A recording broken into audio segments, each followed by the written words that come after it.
Assalamualaikum, selamat berjumpa kami dengan Rumah Terapi Asma Siva. Saat ini saya sedang melakukan terapi kepada penderita syaraf kejepit ya. Kondisi saraf kejepit ini terjadi di daerah lumbar atau pinggang yang menyebabkan pasien itu sulit untuk melakukan aktivitasnya, yaitu berjalan, dikarenakan fungsi saraf pada bagian pinggang itu yaitu terjepit. Nah, untuk kondisi saraf kejepit ini, untuk terapinya itu tidak bisa sembarangan ya. Bila kita salah melakukan terapi pada kondisi saraf kejepit ini, bukan malah menyelesaikan atau mengobati dari saraf kejepit itu, malah akan menambah nyeri ataupun menambah kejepitnya saraf tadi ya. Nah, saya sedang melakukan terapi kepada seorang bapak ya, yang saya tidak bisa sebutkan identitasnya. Beliau ini terkena saraf kejepit sekitar 2-3 tahun yang lalu. Nah, bila saya lihat kondisi saraf kejepit ini dikarenakan menurunnya massa otot pada bagian pinggang ya. Artinya massa otot ini berkurang. Dia tidak bisa mencengkram atau menahan tulang belakang yang mengakibatkan tulang belakang itu berubah struktur, yang akhirnya terjadilah lengkungan-lengkungan yang bisa Anda lihat tadi di struktur tulang belakang itu, hingga mengakibatkan terjepitnya sistem saraf atau sil-sil yang menjadi bantalan dari tulang belakang itu sendiri. Nah, kondisi saraf kejepit ini untuk baiknya itu pijatnya itu tidak bisa ditekan ya, artinya tidak bisa ditekan, dia mesti dibuka. Nah, cara membuka dari untuk terjepitnya saraf itu seperti Anda lihat, cara pijitnya seperti yang saya lakukan ya. Dia itu harus dibuka, tidak boleh ditekan. Jadinya bila ditekan dia akan menambah tekanan pada saraf yang terjepit tadi.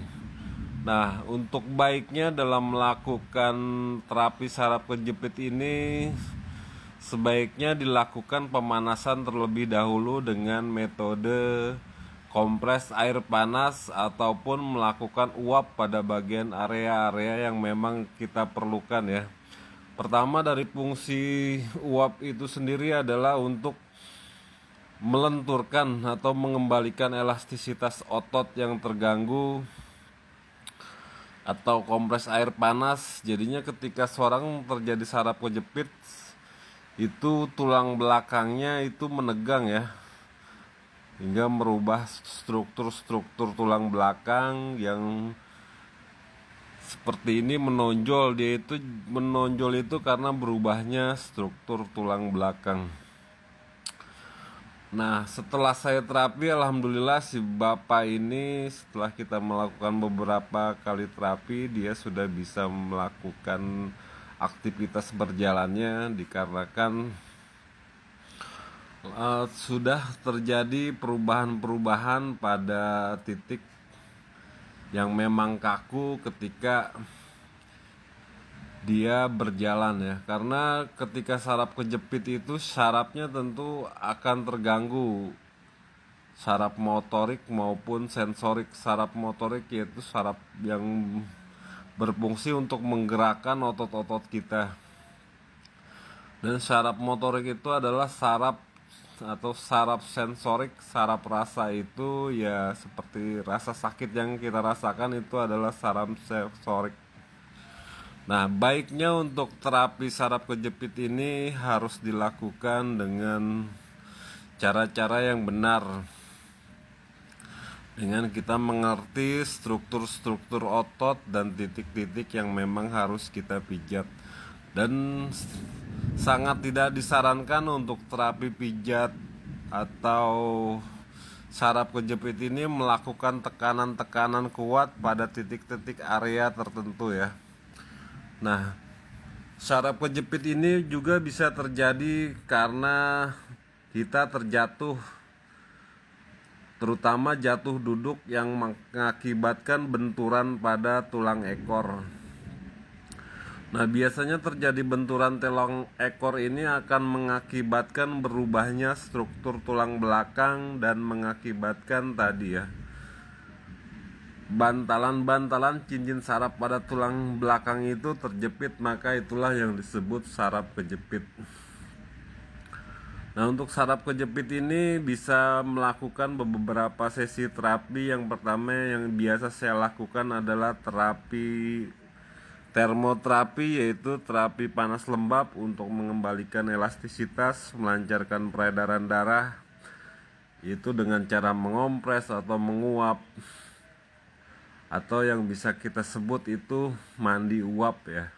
Yang kedua yang seperti yang saya lakukan ini adalah terapi pijat, yaitu membuka titik-titik yang berhubungan langsung dengan titik saraf yang memang sangat baik ya untuk membuka jalur-jalur peredaran darah, membuka membuka titik-titik akupuntur dengan cara kita memijatnya.